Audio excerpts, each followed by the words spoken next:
안녕하십니까, 이광빈입니다. 우리 사회의 문제점을 진단하고 지속 가능한 사회를 모색하는 뉴스프리즘 시작합니다. 이번 주 뉴스프리즘이 풀어갈 이슈 함께 보시겠습니다.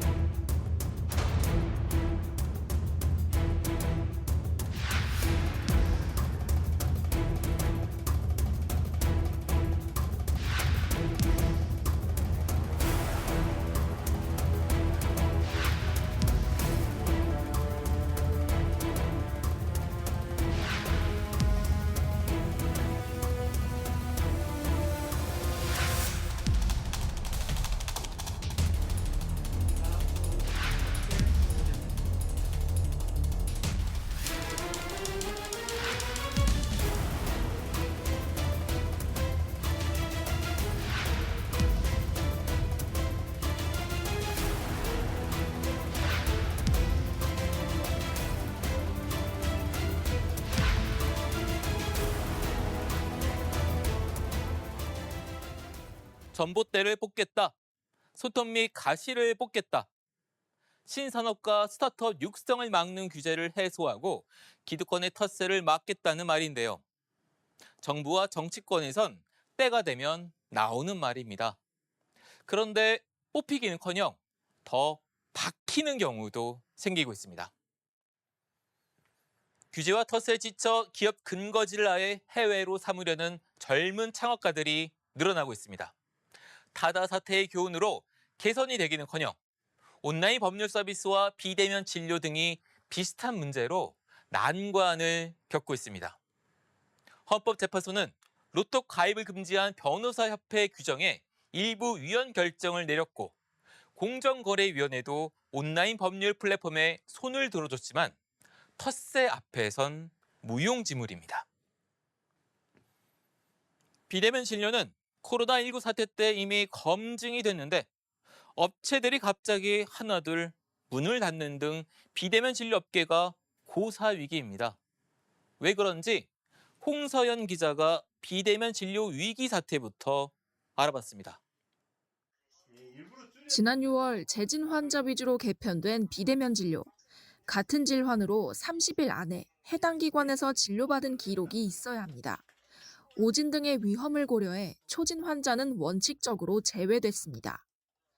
내가 환자의 상태를 충분히 알고 있고 안정적으로 진료를 유지할 수 있겠다라고 판단되는 전제 하에서 비대면 진료를 이용 조건이 까다로워져 불편을 호소하는 환자들이 적지 않습니다. 비대면 진료 플랫폼 4곳에 한 달여간 접수된 불편 신고는 921건. 집이나 일터가 외지에 있어 병원에 갈 시간을 내기 어렵다는 의견이 4건 중 1건꼴로 가장 많았습니다. 약 배송과 소아청소년과 진료가 제한돼 불편하다는 경우도 각각 21%, 14%로 뒤를 이었습니다. 3달간의 계도 기간이 끝나며 서비스 종료나 사업 전환을 시도하는 업체가 잇따르고 있습니다. 한 업체는 비대면 진료 플랫폼에서 병원 예약과 상담 등이 가능한 의료 포털로 전환하겠다고 밝혔습니다. 비대면 진료를 중개하는 한 모바일 어플입니다. 정작 비대면 진료보다는 실시간 무료 상담과 같은 서비스가 눈에 띕니다. 원격의료 산업협의체에 따르면 지난달 말 기준 플랫폼 29곳 가운데 절반가량이 비대면 진료 서비스를 중단했습니다. 현재 시범 사업의 재진 기준이 매우 제한적이기 때문에 의료진들이 그거를 일일이 재진 환자의 기준에 부합하는지 확인하는 데 굉장히 많은 시간이 걸립니다. 보건복지부는 초진 허용 범위를 넓히고 재진 기준을 완화하는 내용을 검토 중입니다. 야간이나 공휴일엔 초진이어도 진료가 가능하도록 하고 초진 진료가 예외적으로 허용되는 지역을 전국의 의료 취약지로 확대하는 방안 등이 거론됩니다. 비대면 진료 허용 범위를 두고 의료계와 플랫폼 업계의 계속되는 갈등을 서둘러 조율해야 한다는 지적이 나옵니다. 새로운 산업을 죽이지는 말자. 신산업과 구산업 간의 갈등이 발생했을 때 최소한의 어떤 사회적 원칙 이런 부분들이 조금 천명이 되고 제2의 타다가 되지 않도록 스타트업이 초반부터 좌초되는 일은 막자는 얘기입니다. 연합뉴스TV 홍서연입니다.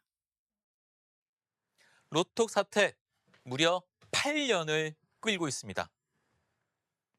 로톡에 가입한 변호사들은 변호사협회로부터 무더기 징계를 받기까지 했는데요. 올해 2023년인데요. 가끔씩은 우리 사회가 20세기로 돌아간 거 아닌가 하는 생각이 듭니다. 로톡 사태부터 타다 판결까지 윤솔 기자가 정리했습니다. 지난 2020년 법률 플랫폼 서비스인 로톡에서 활동을 시작한 강문혁 변호사. 변호사 사무실을 찾아가는 것 자체가 일반 소비자 입장에서는 그것만으로도 굉장히 낯설고 부담되거든요. 플랫폼 서비스를 이제 이용하면 그냥 내가 이제 찾아볼 수 있는 거죠. 이 변호사도 있네, 저 변호사도 있네. 하지만 이점을 누리기도 잠시 현재는 징계 심의를 기다리는 처지가 됐습니다. 서비스 질이 낮아질 거다라는 게 이제 협회의 주장인데, 근데 저는 그게 이해가 안 된다는 거예요. 미국, 일본, 독일 어디에서도 민간 법률 플랫폼을 전면적으로 금지하는 나라는 아무것도 없어요. 갈등 끝에 대한변호사협회의 징계 방침이 나온 뒤 로톡 서비스에 가입했던 변호사들이 수천 명씩 빠져나가는 등 사업은 위축됐습니다. 로톡 측은 전 세계 리걸테크 수가 7,200여 곳, 투자 규모는 115억 달러에 달한다는 분석을 내놓으며 사업의 잠재력 등을 강조했는데, 변협은 민간 플랫폼의 변호사에 대한 통제권이 넘어간다면 그 피해는 국민이 입게 된다며 반발하고 있습니다. 자본이 논리에 잠식된 일부 세력의 지속적인 공세 속에 사설 법률 플랫폼 금지 원칙을 둘러싼 논쟁이 대한변협의 논의와 수행을 모두 가로막는 블랙홀이 되는 지경에 이르렀습니다. 비슷한 사례로는 타다가 꼽힙니다. 택시업계 종사자들이 분신을 하는 등 생계를 위협했다는 점에서 로톡과는 차이가 있지만 사회적 갈등 과정에서 서비스가 위축됐다는 점이 같습니다. 타다는 지난 2019년 불법 콜택시 영업 혐의로 기소돼 재판을 받았고 이듬해 무죄가 났습니다. 지난 6월 대법원도 같은 판단을 내렸지만 앞서 국회에서 일명 타다금지법이 통과되면서 서비스 제공은 불가능해졌습니다. 이재용 전 타다 대표는 새로운 일자리를 만들고 국민의 편익을 증가시키는 혁신은 우리 사회에 꼭 필요하고 계속돼야 한다는 입장을 밝혔습니다. 유통업계에선 주류 통신 판매 규제가, 부동산 업계에선 프롭테크 규제 등이 또 다른 논란을 낳고 있는 상황. 전문가들은 우리 사회가 어떤 피해를 가져올지, 소비자에겐 어떤 이익이 있을지 재단해서 성숙한 사회적 합의를 만들어내야 하는 영역이라고 말합니다. 희생들을 감수하고도 우리가 혁신을 할 것이냐의 문제에 봉착한 거예요. 즉 혁신이 옳으냐 그르냐에 대해서 따지기 이전에 사회적 합의에 대해서 고민을 해볼 필요가 있는 게 하나가 있는 거예요. 연합뉴스TV 윤솔입니다. 기술이 발달하면 필연적으로 기존 사회 구조에 영향이 미칩니다. 변화하지 않으면 뒤처질 수밖에 없습니다. 변화를 가로막은 기존 기득권이 타격을 입지 않는 대신 사회 전체적인 효용이 크게 떨어질 수밖에 없습니다. 일부의 경제적 이익을 위해서 사회 전체가 희생하는 셈이죠. 더구나 세계화 시대에선 국가 경쟁력도 갉아먹을 수 있습니다. 기술과 노하우로 무장한 해외 새로운 서비스가 국내 시장을 침공할 수도 있습니다. 법과 기술, 리걸테크 분야는 국제적으로 스타트업이 붐을 이루고 있는데요. 시장 조사기관 트랙슨에 따르면 올해 2월 기준으로 국제 리걸테크 부문 전체 투자 규모는 115억 달러에 육박합니다. 그중 약 45억 달러가 최근 2년간 이루어질 정도로 성장세가 가파른데요. 전 세계에서 기업 가치 1조 원 이상의 유니콘 기업은 9개입니다. 국가별로는 미국이 6개, 아시아 2개, 캐나다 1개 등입니다. 상장 기업은 20개 가까이 달하는데요. 자유 경쟁이 발달한 미국이 전 세계 리걸테크 분야에서도 선두를 달리는 건 시청자분들도 쉽게 추론할 수 있을 텐데요. 이웃나라 일본에서도 리얼테크가 급성장 중입니다. 일본의 전체 변호사 가운데 절반이 弁護士.com이라는 온라인 법률 종합 서비스에 가입해 활동 중입니다. 뱅고치닷컴은 이미 10년 전인 2014년에 상장돼 일본 법률 시장의 혁신을 이끌고 있습니다.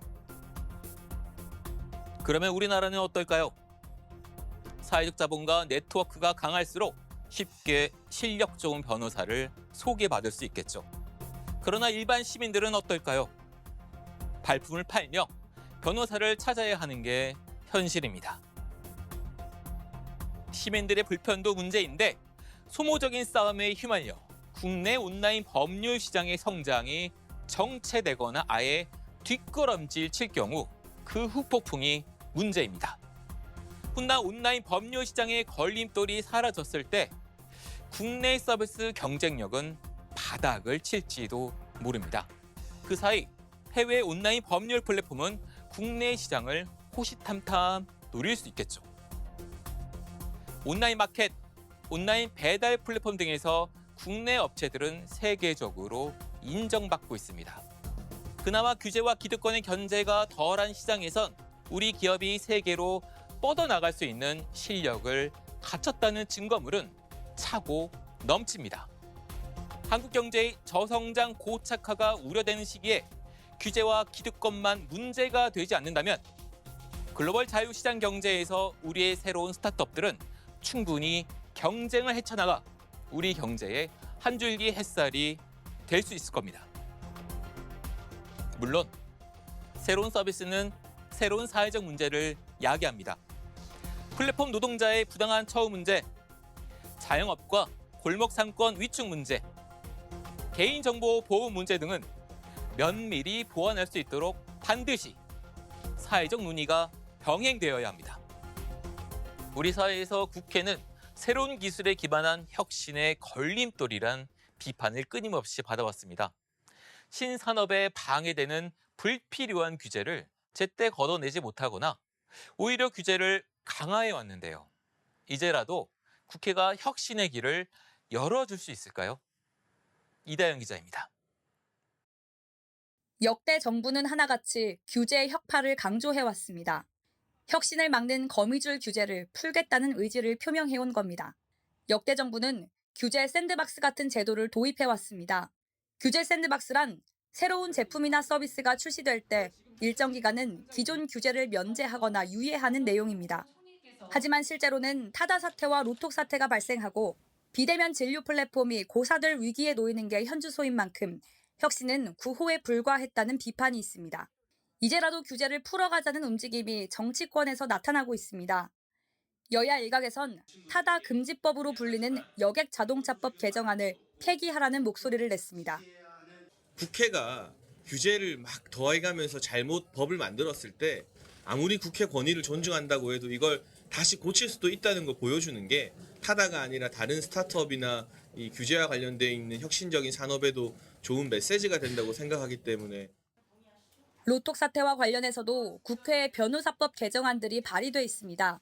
금지 광고 유형을 변호사 단체가 정하게 하지 말고 대통령령으로 정하게 하거나 온라인 플랫폼을 매체로 한 변호사 광고를 명시적으로 허용하도록 하는 등의 법안이 대표적입니다.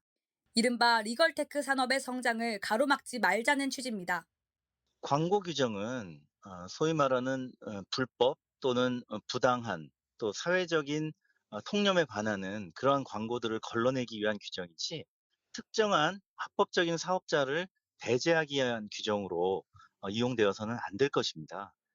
비대면 진료를 제도화하는 의료법 개정안도 국회에서 논의되고 있습니다. 비대면 진료를 활성화해야 한다는데 공감대가 형성되고 있지만 처방전 위변조에 따른 의약품 오남용 우려 등에 대해 추가 논의가 이루어질 전망입니다.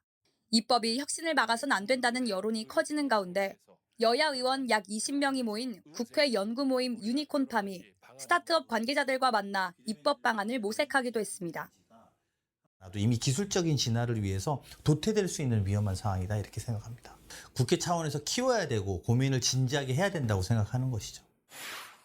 기성산업과 혁신산업이 조화를 이룰 수 있는 생태계를 만들기 위해선 정치권의 제도적 뒷받침이 절실한 상황입니다. 연합뉴스TV 이다현입니다. 요즘 실력 있는 젊은이들이 우리나라가 아니라 미국이나 영국 등 해외에서 창업하는 경향이 늘어나고 있다고 합니다. 세계 최대 전자 IT 전시회인 CES 등에서 다양한 아이디어를 선보인 젊은 창업가들은 국내보다는 해외에서 기업을 키우길 원하는 경우가 많다고 합니다. 규제와 투자에서 기업 환경이 더 우호적인 국가가 많기 때문입니다. 해외 스타트업을 두 팔 벌려 환영하는 국가 간 경쟁은 이미 오래됐습니다. 타다와 로톡 사태 등을 지켜본 젊은 층들은 더욱 해외로 나갈 생각을 할 듯한데요. 기득권의 텃세와 규제로 창업하기 어려운 나라가 되어서는 안 될 겁니다. 이럴 경우 최대 피해자, 패자는 일반 국민입니다. 이번 주 뉴스프리즘은 여기까지입니다. 시청해주신 여러분 고맙습니다.